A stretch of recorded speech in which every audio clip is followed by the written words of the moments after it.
بيبدأ الجزء التاني مع فيكيت وهو بيتخانق مع موظفينه لأنه كان بيصمم تطبيق من خلاله يتيح لأي شخص يلاقي الأشخاص المفقودين، ولكن بيكون في التطبيق قصور الموظفين ما بيقدروش يعالجوها، واللي هي إنهم ما بيقدروش يحددوا مواقع جميع العملاء. والموظفين لما يخرجوا نون يحاول يفهم فيكيت إن بعض العملاء بيكونوا قاصدين إنهم يختفوا، وإنهم لو حددوا موقعهم هيكون ده اختراق لخصوصيتهم. ففيكيت يتعصب عليه ويقول له أنت تقصد بقى إن أمي كانت قاصدة تسيبني عشان عايزة تخلص مني؟ فنون يتصدم لما يلاقيه بيقول له كده قدام ميرين، ففيكيت يعرفه انه حكى لميرين على كل حاجه خاصه بيه. ولما فيكيت يرجع يتعصب ويسال نون اذا كان مفكر ان امه سابته، نون يقوم له ويحذره من انه يرفع صوته عليه مره تانية، وانه لو بيعمل كده عشان هو رئيس الشركه فده بسببه، وانه يبطل يدخل حياته الشخصيه في الشغل عشان ما يدمرش الشركه. ولما يمشي ميرين تحاول تهدي فيكيت، ففيكيت يبعدها عنه ويقول لها انه مش طفل متدلع زي ما الكل بيقول، وانه هيبقى متدلع ازاي وهو ما عندوش ام تدلعه، وان مفيش حد فيهم فاهمه ولا حاسس بيه لان محدش عاش نفس اللي هو عاشه. وميرين تفضل تعيط قدامه في صمت لكنه ما يشوفش ده ولا يشوف زعلها عليه، وتخرج عشان ما تحسسوش وتكون مقهوره انها عارفه مكان مامته لكنها مش قادره تقوله. وفيكيت يروح وراها ويفكرها بتعيط لانها زعلت منه لما اتعصب عليها، فلما يعتذر لها تعيط اكتر، فيقومها وياخدها معاه الملاهي علشان يخرجها من حزنها، ويفضلوا الاتنين يلعبوا بكل الالعاب وهم فرحانين. وميرين تمشي وراه وتفضل تصوره صور كتير وهو مش اخد باله عشان توريها لمامته، وهو في الوقت ده يقرر انه يعترف لها بمشاعره ناحيتها ويقول لها ان بسببها بقى بيبتسم على غير عادته، ده غير انه بقى بيتكيف مع كل اللي حواليه. ولسه هيطلب منها انهم يتواعدوا ما يلاقيهاش وراه، فيتخض جامد ويتصدم ويفضل يدور عليها في كل مكان وهو متوتر لا تسيبه وتختفي زي ما مامته عملت زمان، ولكن يسمع صوتها وهي بتناديله فيجري عليها يحضنها ويحذرها انها تختفي من قدامه كده تاني، ويطلع انها كانت وهي مركزه في تصويره اتخبطت ووقعت. ففيكيت يقول لها انه كان لسه هيرقيها ولكن بسبب غبائها هيوقف الترقيه حاليا. وبعد ما يوصلها على البيت ميرين تشكره على اليوم وتشكره على كل حاجه عملها لها، ويبان من طريقه كلامها انها بتودعه، ولكن بسبب ان فيكيت مش شايف تعابير وشها ما يفهمش ده. وتاني يوم في الشركه يقلق لما يلاقيها لسه ما جاتش، ولما يلاقيها سايباله طريقه تحضير الهوت شوكليت في المطبخ يتجنن ويفهم انها مش هتيجي تاني، فيفضل يرن عليها ولكنها ما تردش عليه، فيفضل يسأل الكل عليها، ولكنه يعرف من موظفة معينة انها قدمت استقالتها قبل يومين ولكن من غير توقيعه. فنونو وهو يقرروا يسيبوا شغلهم وكل حاجة وراهم وينزلوا يدوروا عليها في كل مكان. ونون لما يروح يسأل عليها في بيتها وما يلاقيهاش يروح يدور عليها في اكتر من مكان ولكنه يفشل برضه في انه يوصل لها. وفكرة يدور عليها في الاماكن اللي راحوا عليها سوا ولكنه يفتكر انها قالت له على مكان معين لما بتزعل بتروح تقعد فيه، فيروح لها على هناك وفعلا يلاقيها، فيفضل يزعق لها على اللي عملته وانه ازاي هيرجع يبتسم تاني من غيرها، وانه حس ان قلبه اختفى لما ما لقاهاش لانه بيكره ان حد يختفي من حياته. فهي ما تستحملش فتحضنه وتفضل تتاسف له. فلما يسالها عايزه تستقيل ليه تقول له انها محروجه انها تفضل شغاله معاه وهي مخبيه سر كبير عليه، وعشان عارفه انه مش قادر يشوف وشها تقول له انها بتبص له دلوقتي وعينها مليانه الاحساس بالذنب. وقبل ما تكمل كلام يقوم فيكيت معترف لها بحبه ويقول لها انت اختفيت عشان بتحبيني صح وخفت لاني غني وصاحب الشركه وكده. فميرين تحاول تفهمه انها اختفت لسبب تاني لو عرف هو ايه مش هيسامحها، ففيكيت يحضنها ويقول لها ان لو سرها كبير لدرجه انها تختفي من حياته فمش عايز يعرفه لانه مش عايز يخسرها لاي سبب، فتقول له انها مش هترتاح غير لما تعرفه وانها هتاخده معاها المكان يوم الحد هيفهم منه وقتها كل حاجه. فهو هنا انا مستعده اتقبل اي سر خاص بيكي واحل اي مشكله تحصل بينا يا حبيبتي، اصل انا قررت من النهارده ان لقبك يبقى حبيبتي، فلما ناديكي كده ردي عليا على طول. فهي هنا تبقى في حاله استغراب انا بقول لك ايه وانت بتقول لي ايه، فهو يقول لها انا مش عايز منك غير انك تحبيني وما تسيبينيش ابدا. واول ما يمسك ايديها يتكسف قوي ويفرح ويتفقوا انها هترجع على الشركه تاني لانه مش هيقبل استقالتها. على الجنب التاني بقى نون لما يرجع البيت يلاقي امه وتانية قاعدين بيستنوه ويوروه صوره ميرين مع نيرة ويعرفوا ان ميرا كذبت عليهم كلهم واستخدمت اسم نيرة عشان عارفه قيمه الاسم بالنسبه لفيكيت، فنون يعرفهم انه عارف باسمها الحقيقي ولكنه ما كانش يعرف بعلاقتها بيها. فتانية تفرح وتشوف ان الصورة دي فرصة مناسبة جدا ليها علشان تخلص من ميرين وتنتقم من فيكيت عن تجاهله ليها، فتطلب من نون انه يساعدها ويستخدم الصور دي ويقدمها لفيكيت لما تتيح لهم الفرصة، وتلعب في دماغه وتقول له انه لو عايز يوصل للقمة لازم يدوس على الكل الكل حتى لو اللي قدامه شخص من عيلته، وإن وقتها هيفوز بالشركة وبميرين، وجده وقتها هيقدره وتمشي وتسيبه يفكر. وميرين لما ترجع البيت تلاقي مامتها مستنياها من قلقها عليها، ولما تسألها عملت ايه ميرين تعرفها انها كانت هتقوله الحقيقة، ولكن سكتت لما فيكيت اعترف لها بحبه. ومامتها لما تعرف ان هي كمان بتحبه ما تقدرش تضغط عليها اكتر من كده، ولكن تحذرها انها تكمل حبها على كذبة. المهم تاني يوم ميرين تلاقيه مستنيها عشان يوصلها، وقبل ما يدخل الشركة يقول لها بص بقى يا حبيبتي، بره الشغل انت حبيبتي وكل حاجة، لكن واحنا بنشتغل مش هقدر ارضيكي كده، ولا هقدر احب فيكي زي ما انا عايز عشان باقي الموظفين وكده يعني، فارجوكي ما تزعليش مني. طيب ماشي مفيش مشاكل. واول ما يدخلوا على الشركة ولا كأنه قال اي حاجة، يقوم اخد ميرين تشتغل عنده في مكتبه ويفضل يحب فيها ويحضنها كل شوية. ونون اول ما يشوفهم كده يتغاظ جدا ويتصل على تانية يعرفها انه وافق يوري الصور لفيكيت، ولكنه هيستنى افضل وقت عشان يظهرهم. تاني يوم الجد يعمل اجتماع عشان يتكلموا في الشغل، ويعرف الكل في نهاية الاجتماع انه هيعمل حفلة يوم الجمعة يرحب فيها بالمستثمرين، ويطلب منهم يجهزوا خطط عمل عشان يقدموها ليهم، وان الحفلة دي مهمة جدا لسمعة شركتهم، ويحذرهم ان اي حد فيهم يعمل غلط. وفي نهاية الاجتماع ستروبي لما تتكلم مع ميرين وحش فيكيت يوقفها ويطلب منها تحترمها، وده لان ميرين مش مجرد سكرتيرة بالنسبة له. ولما يمسك ايديها ويمشي ستروبي تعرف انهم بقوا بيتواعدوا، فتفضل تضحك بشماتة ان فيكيت بيحب بنت فقيرة مش من مستواهم هتخليه يخسر في حياته. فنون يقول لها بحزن ان فيكيت ما خسرش ولا حاجة، وان كل يوم بيتحسن اكتر لان ميرين جنبه. بيعدي وقت على نون وفيكيت ويكونوا هما الاتنين مضغوطين في تجهيز خطط العمل اللي هيعرضوها على المستثمرين في الحفلة، ويبان ان موظفين الشركة اتقسموا لجزئين، جزء بيدعم فيكيت وده عدد قليل جدا، والجزء الاكبر بيدعم نون، ومن ضمنهم المبرمج الرئيسي للشركة اللي يرفض يشتغل على مشروع فيكيت قبل نون، وده لانه متأكد ان بمهارة نون هو اللي هيبقى الرئيس التنفيذي القادم للشركة، فيكون عايز يكسب ثقة نون من الوقت علشان يطول من الحب جانب لو نون بقى الرئيس فعلا. وتانية لما تعرف من ستراوي ان فيكيت وميرين بقوا بيتواعدوا، تانية تتضايق وتفهم ان نون وافق على انه يتعاون معاها ويوري الصور لفيكيت بسبب كده، وتطلع على الشركة من غيظها عشان تهزق ميرين وتقول لها كلام كتير تهينها بيه، زي ان ازاي واحدة فقيرة زيها وتعليمها منخفض وما بتفهمش حاجة عن الاداب الاجتماعية ترتبط بفيكيت وهي لا، رغم انها بتملك كل حاجة. ففيكيت يسمع كلامها ويقطعها ويقول لها رغم انها بتملك كل حاجة ودايما بتلبس احسن لبس، لكنه عمره ما حب يسمع صوتها ولا يشم ريحة عطرها، ويحذرها انها تقرب تاني من ميرين او تقول لها اي حاجة تضايقها، وياخد ميرين ويمشوا. وتانية تروح لنون وتحكي له على اللي حصل وانها مش هتقبل بالخسارة، فنون يهديها ويعرفها ان اللي هيعمله فيكيت هيكون انتقام ليهم هما الاتنين. تاني يوم واللي موافق يوم الجمعة الكل يكون حاضر الحفلة اللي الجد قال عليها، وميرين تكون هناك وتقلق جدا لما تلاقي فيكيت اتأخر، ولما تروح تتكلم مع سكرتيرة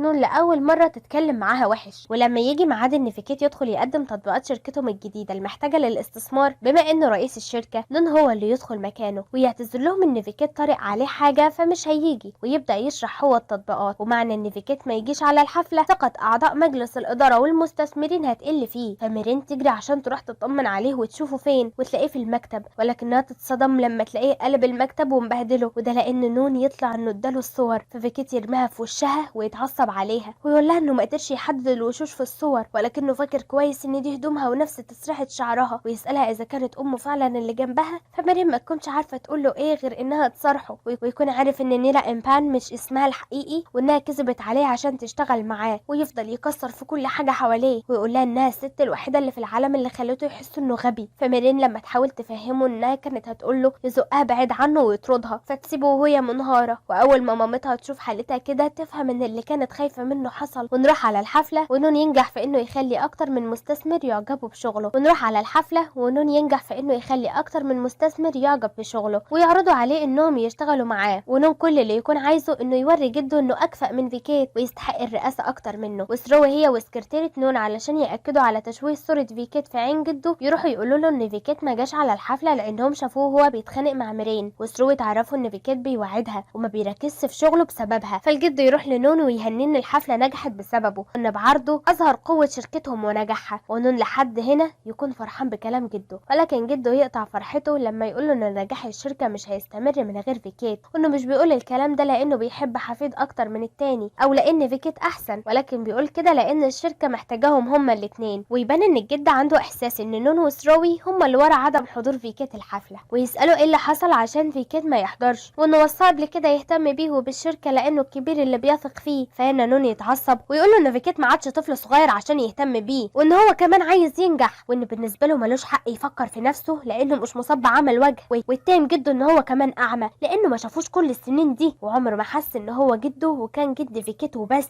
وتانية تروح على مكتب فيكيت، واول ما تشوف الحاله اللي هو فيها تفرح وتعمل نفسها ما تعرفش اي حاجه عن الصوره، وتقول له ان باين من الصور الموجوده على الارض ان ميرين كانت بتخدعه وتشمت فيه انه سابها هي عشانها، والوقت خسر كل حاجه حتى سمعته، وقريب هيخسر شغله، ولكنه لو كلمها بلطف هتساعده وهتدعمه. فيقول لها انه مش مهتم لشغله ولا لسمعته، وان حتى بعد ما عرف ان ميرين كذابه وخدعته لا يمكن يحبها، ومش محتاج لمساعدتها ولا لاي حاجه منها، لانها لو فعلا بتحبه وبتهتم لمشاعره كانت هتعرف ان ده مش الوقت المناسب انها تقول له كده ويطردها. وميرين لما تهدى تبدا تفكر مع مامتها مين اللي ممكن يكون صورها، وتشك في سراوي وتقلق على نيرة بعد اللي حصل، فتبعت لفيكيت رساله تطلب منه يعطيها فرصه تشرح له ويسمح لها تاخده لمامته. ففيكيت يرفض يكلمها ويطلب منها تعرفه مكان مامته وبس، فتبعت له لوكيشن بمكانها. في نفس الوقت سراوي اتحرض واحد انه يروح ياخد نيرة من الكنيسه اللي قاعده فيها، وتكون عايزه تخفيها قبل ما حد يلاقيها عشان تعمل لفيكيت ارتباك في حياته مره تانية. ويوصل الشاب اللي تبع سراوي على الكنيسه في نفس الوقت اللي فيكيت يوصل فيه على الموقع اللي ميرين بعتته له، والشاب يكتشف ان نيرة خرجت من الكنيسه امبارح ومحدش يعرف مكانها. فالشاب لما يتصل بسراوي يعرفها تتعصب عليه وتأمره انه يرجع يدور عليها ويلاقيها قبل ما حد يوصل لها، وتطلع ان ميرين نقلت نيرة على مكان تاني بعد ما عرفت ان سراوي اكتشفت مكانها. وفيكيت لما يشوف مامته ما يشوفش ملامحها هي كمان، ومامته تكون في حالة فقدان الذاكرة وما تفتكروش. والراهبة اللي بتعتني بيها تعرف فيكيت بمرضها وتحكي له ان ميرين وعيلتها هما اللي بيهتموا بيها من سنين، وان ميرين عرضت على مامته اكتر من مرة وهي عقلها صافي انهم يعرفوه، ولكنها كانت بترفض في كل مرة عشان مش حباه يشيل همها. ولكن فيكيت يقرر انه يهتم بيها وانه مش هيسيبها تاني مهما حصل. تاني يوم ميرين تعرف من بيج نوي ان فيكيت ما راحش على الشركة، وان حاليا نون هو اللي ماسك الشغل، وان لو فيكيت ما رجعش هتسحب استثمارها من الشركة لانها اختارت انها تشتغل معاه هو مش مع نون. فميرين تروح لنون وتسأله عن فيكيت، فنون يتضايق انها لسه مهتمة بيه، فيقول لها انها مش محتاجة تستنى فيكيت، وانها لو عايزة ترجع تشتغل هو موافق يشغلها معاه. فميرين تحس ان هو اللي ادى السؤال لفيكيت، فتقوله انها عارفة بان اللي عملته غلط، ولكن التوقيت والطريقة اللي هو استخدم فيهم الصور بيبينوا انه كان عايز يخدع فيكيت علشان يخسروا كل حاجة. فنون يتعصب عليها ويقول لها انه زهق من انه يبرر ويشرح نفسه لكل اللي حواليه، وانه ما عادش مهتم بتفكيرهم فيه لانه اخيرا وصل للي هو عايزه وبقى سعيد. فميرين تتضايق منه وتمشي وتسيبه، وفيكيت لما يرجع يزور مامته يلاقيها لسه في حالة فقدان الذاكرة، والراهبة تعرفه ان حالتها دي اوقات بتستمر الايام واوقات تانية لشهور. ففيكيت يكون مستعجل انها ترجع لطبيعتها علشان يقدر يتكلم معاها، فالراهبة تقترح عليه انه ينشط ذاكرتها بانه يتكلم معاها عن الماضي او يعرض عليها فيلم او اكلة مألوفين من اللي كانت متعودة عليهم. وميرين لما ترجع بالليل تلاقيه مستنيها ويطلب منها تعلمه يعمل الهوت شوكليت بنفسه، فتوافق وتاخده تعلمه. ولما تعتذر له وتحاول تتكلم معاه يرفض يسمعها، ويقول لها ان كل اللي هو محتاجه حاليا ان يركز اهتمامه على مامته وبس،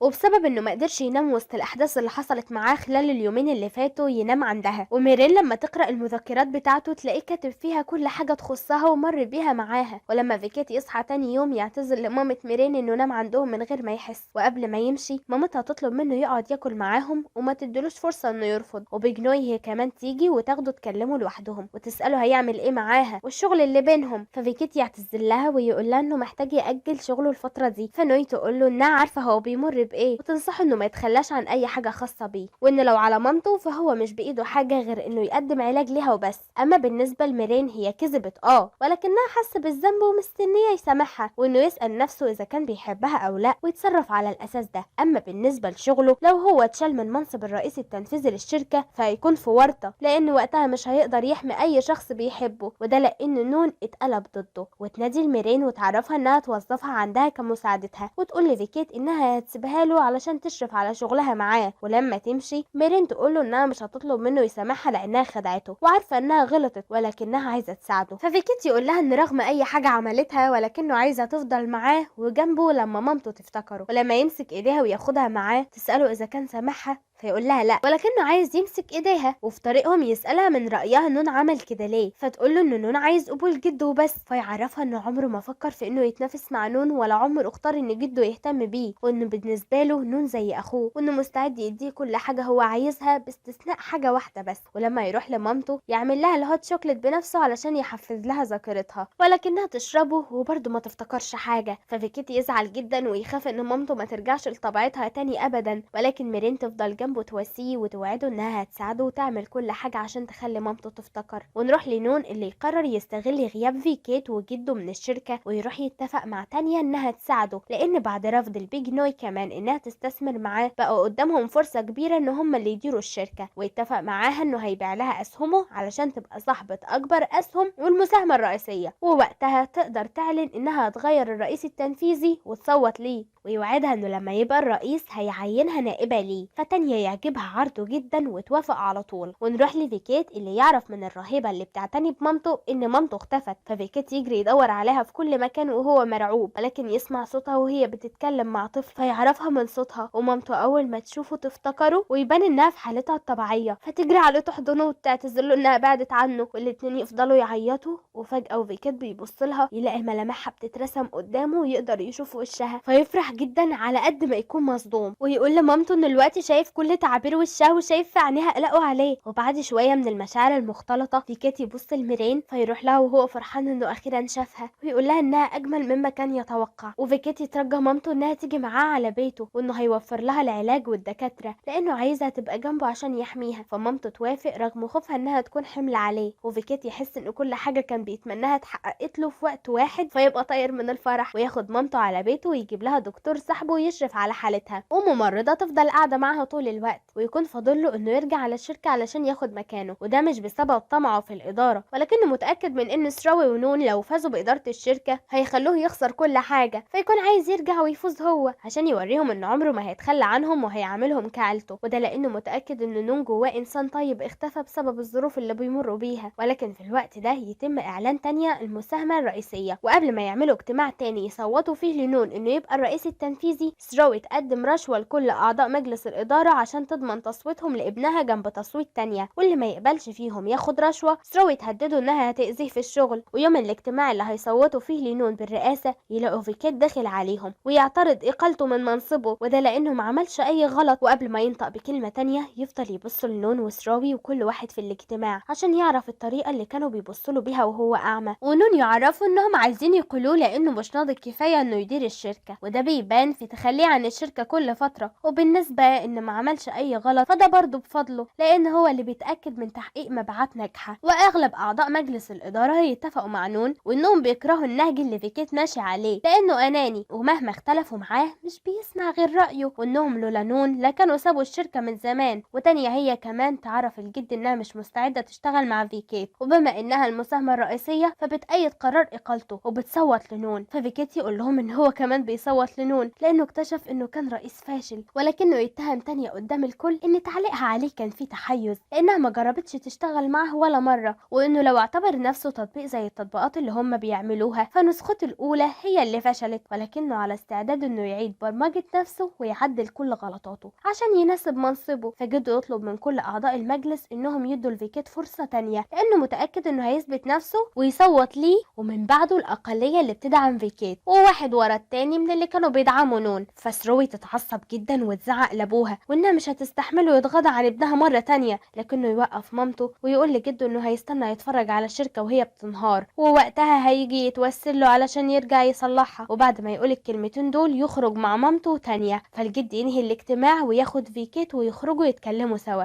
ويعرف منه انه لقى مامته، وفيكيت يحكي له كل اللي حصل. وبعدين يوعد جده انه هيبطل استهتاره وهيعمل كل حاجه عشان ينجح الشركه. واثناء ما يكون بيكلمه جده ياخد باله ان فيكيت بصله في عينه فيعرف انه رجع يشوف فيفرح جدا. وتانية لما تلاقي ميرين لوحدها تحاول انها تتنمر عليها كعادتها، ولكن المره دي ميرين ما تسمح لهاش وتوقفها عند حدها وتهددها انها لو ضايقتها تاني مش هتعمل احترام لاي حد وهتأذيها بنفس طريقتها. فتانية تتضايق جدا وعشان تنتقم منها ومن فيكيت تروح تقابل المبرمج الرئيسي للشركه وتساله اذا كان عندهم في الشركه تطبيق بيجمع كل بيانات المستخدمين. فالمبرمج يعرفها ان اي تطبيق بيصدروه بيجمع المعلومات الاساسيه للمستخدمين زي الاسم ورقم الموبايل والبريد الالكتروني الإلكتروني، فتطلب منه يسرب كل البيانات دي مقابل إنها هتديه مبلغ كبير. فالمبرمج عشان واطي ومادي يوافق. ونون أول ما يقابل فيكيت يقول له ها أخيرا لقيت أمك اللي اتخلت عنك قبل كده. ففيكيت يتعصب عليه ويضربه، فنون ما يسكتلوش والاتنين ما يسيبوش بعض إلا لما كل واحد فيهم ينزف. ففيكيت هنا كل ده علشان شركة. فنون يقول له إنها بالنسبة لك مجرد شركة، ولكن بالنسبة لي كل حياتي. وإنه درس واشتغل بجد عشان يوصل للرئاسة. ففيكيت يقول له إنه ياخدها ولكنه ما يأذيش حد لمجرد إنه مجروح. والمبرمج يسرب البيانات الشخصية لمستخدمي التطبيقات اللي تحت إدارة فيكيت، واللي عددهم بيوصل ل20,000 شخص، وتبقى فضيحة كبيرة للشركة. فيحصل انخفاض في الأسهم، ده غير إن الشركة تكون مطالبة بدفع مئات الملايين علشان تعوض الأضرار للمستخدمين. فسروي تفرح جدا لأن المسؤولية هتتحط على فيكيت، وده على عكس نون اللي يزعل جدا من اللي حصل ويكون عارف إن تانية هي اللي ورا اللي حصل. فلما يروح يقابلها يتعصب عليها لأنها هتدمر الشركة اللي تعب في إنه يوصلها لهنا. فتانية تهديه وتعرفه إنها عاملة حسابها، وإن البيانات اللي اتسربت من التطبيقات اللي بيشرف عليها فيكيت وبس، وإنها كده دمرته بشكل نهائي. ده غير إنها هيتم مقاضاته، وإذا كان على التعويضات فهي مستعدة تدفعها كلها. فسروي تكون فرحانة جدا بفكرتها، لكن نون يقرف منهم هما الاتنين، وده لأنه مش عايز يوصل لمرحلة إنه يدخل فيكيت السجن. فتانية تديه شيك بمبلغ كبير وتقوله إنه يقدر بالمبلغ ده ينقذ الشركة من أول وجديد، وتحرضه يعمل مؤتمر صحفي ويعلن عن استبدال فيكيت من الرئاسة. فنون يرفض ياخد الشيك منها ويسيبهم ويروح لجده علشان يحاول إنه يحل المشكلة دي ويلاقي فيكيت. ونون يلاحظ من كلام جده إنه شكك فيه بإنه هو المسؤول عن التسريب، وده لأن لو حصل غلط في النظام مش هيختار إنه يسرب البيانات اللي تحت إدارة فيكيت ويحتفظ بالبيانات اللي تحت إدارته. فنون يتضايق إن جده بيشوفه هو دايما الغلطان فيتعصب عليه. وأثناء ما يكونوا بيتكلموا يدخل موظف ويعرف الجد إن أعضاء الإدارة أجمعوا إن المشكلة هتتحل لو فيكيت أعلن استقالته. ففيكيت يوافق ويقول لجده إنه هيعمل كده علشان يرضي الكل، وإنه متأكد إن نون هيكون أفضل منه. وقبل ما يمشي يطلب من نون إنه يعمل لجنة ويحقق مع كل الموظفين المسؤولين عن التطبيقات. والصحفيين يهجموا على الشركة ويكونوا عايزين يتقابلوا مع فيكيت، فميرين تروح له علشان تدعمه، ونون يكون حاسس بالذنب ناحيته. ولما فيكيت يخرج للصحفيين يعتذر لهم على اللي حصل ويشيل المسؤولية كاملة ويعلن استقالته وتسليمها لنون. فقبل ما نون يجي يقول كلمته تانية تسبقه وتعلن انها تشتغل مع نون على إدارة الشركة وترفعها لمستوى اعلى ما كانت عليه قبل كده. فالجد لما يشوف الاخبار يتعصب ويتعب جدا ان الشركة اللي بناها وتعب فيها بقت لعبة في ايد واحدة شريرة زي تانية، ويبان ان نون هو كمان بدأ يخاف منها. واثناء ما يكون فيكيت بيلم حاجاته من الشركة علشان يمشي، تانية تروح تشمت فيه ولكن هو اللي يضايقها ويقولها انه سعيد انه مش هيشوف وشها مرة تانية، ويفضل يغيظها بحبه لميرين. وقبل ما يمشوا يروح يتكلم مع ميرين ويسألها اذا كانت بتشوفه لطيف زي ما قالت له اول يوم، فتقول له انه لطيف مع الكل باستثناء نفسه، وان نون اللي هي قابلته اول مرة هو اتخلى عنه. ولما فيكيت يجي ياخدها قبل ما يمشي يتمنى لنون الحظ الكويس، وفيكيت يكون مقرر انه ينشئ شركة جديدة بنفسه ويبدأ من اول وجديد مع ميرين. وتاني يوم يروحوا لنوي يطلبوا منها تساعدهم، فتعرفهم ان انشاء شركة هتكون صعبة خصوصا مع سمعته اللي بقت زي الزفت دي. ولكن لما تلاقي في عين فيكيت اصرار انه يبدأ من جديد توعدهم انها تساعدهم، وفيكيت يكون راضي جدا. والاول مرة يخرج في موعد مع ميرين ولكن في اماكن كلها بسيطة من اقتراحها، ورغم كل حاجة مروا بيها الا انهم يكونوا في قمة انبساطهم. تاني يوم الجد يعقد اجتماع بشكل مفاجئ ويعرف الكل انه جاب فريق للتحقيق في الشؤون الداخليه للشركه. فتانية تتعصب على الجد انه ما استشيرهاش قبل ما يعمل حاجه، وانها المساهمه الرئيسيه والفريق اللي هو جايبه هيتم تعيينه بفلوسها. فنوني يتضايق منها على طريقتها مع جده، ولما يحاول يسكتها تانية تقل ادبها مع الجد وتقوله انها مش فاهمه لحد دلوقتي هو لازمته ايه في الشركه غير انه اسسها وانه كبر بما فيه الكفايه انه يتقاعد. فسروي تتضايق على ابوها وتزعق لتانية على قله احترامها وانها ما بتمتلكش الشركه علشان تدي اوامر. فتانية تفكرها انها بتمتلك الاسهم اللي اشترتها منهم غير الفلوس اللي بتدفعها للاستثمار، وان باللي معاها تقدر تنافس الرئيس التنفيذي هو كمان وتاخد مكانه وتطرد الجد لو هي حابه. فالجد بعد كل الكلام اللي يسمعه منها يتعب ويغمى عليه، ومع زعل الكل عليه تانية ولا تتأثر وتروح تقعد في كرسي الرئيس. والجد يتنقل على المستشفى ونون يحس بغلطه الوقتي، واول ما فيكيت يجي يفضل يعتذر له، ففيكيت يهديه ويعرفه انه عمره ما زعل منه، وانه لو زعل فزعله بيكون زي زعل اي اتنين اخوات، وانه عمره ما كان افضل منه عند جده، ولكن بسبب انه ملوش حد وبسبب مرضه جده كان بيساعده عشان ما يسيبوش عبء لأي شخص. وبالنسبة للشركة فهو هيعمل أي حاجة عشان يساعده. وميرين تحاول تواسي سراوي، فسراوي وأخيرا تحس بالذنب وتقول لها إنها كانت مضطرة تعمل كل ده بسبب حبها لابنها، والدكاترة يسمحوا لهم يدخلوا للجد يطمنوا عليه، ولكنهم يلاقوه منهار ويحطوا على نفسه المسؤولية في إنهم كرهوا بعض وخلوا شخص غريب هو اللي يدير الشركة ويطرده. فأحفاده يهدوه ويوعدوه إنهم هيرجعوا الشركة تاني ويشتغلوا هما الاتنين من بيت فيكيت على خطة تقدر تساعدهم في إنهم يخلصوا من تانية، وميرين وسكرتيرة نون يساعدوهم. وتانية بعد غياب نون ما تدفعش التعويضات للمستخدمين اللي اتسربت بياناتهم زي ما قالت، فيتظاهروا قدام الشركة والصحفيون يصوروهم وسمعة الشركة تزيد سوء. وتانية تكون عملت كده علشان تخلي أعضاء مجلس الإدارة يخافوا من إن يتم مقاضاتهم، فتضغط عليهم إنهم يصوتوا لها بإنها تبقى الرئيسة الجديدة للشركة بدل نون وهي هتدفع التعويضات اللازمة. ولكن قبل ما أي عضو يصوت لها يلاقوا فيكيت ونون وصلوا على الشركة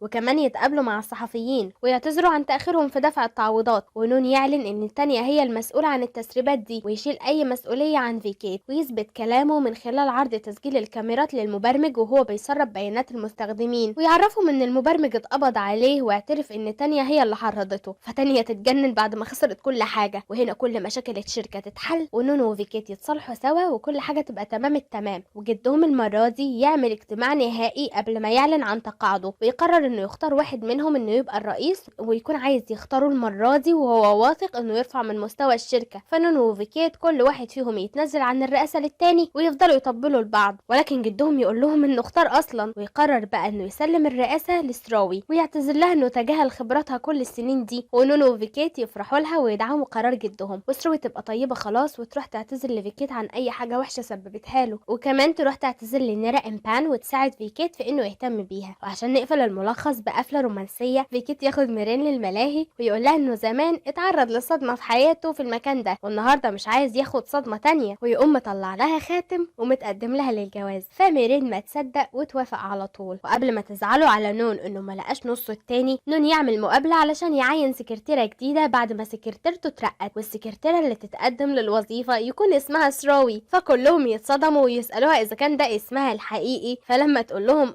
يعينوها على طول، ويبان إن قصة حب فيكيت وميرين هتتعاد تاني مع نون. وأخيرا أتمنى من كل قلبي تعيشوا قصة حبكم في الحياة وتتقابلوا مع أبطال وبطلات أحلامكم. بحبكم جدا، سلام.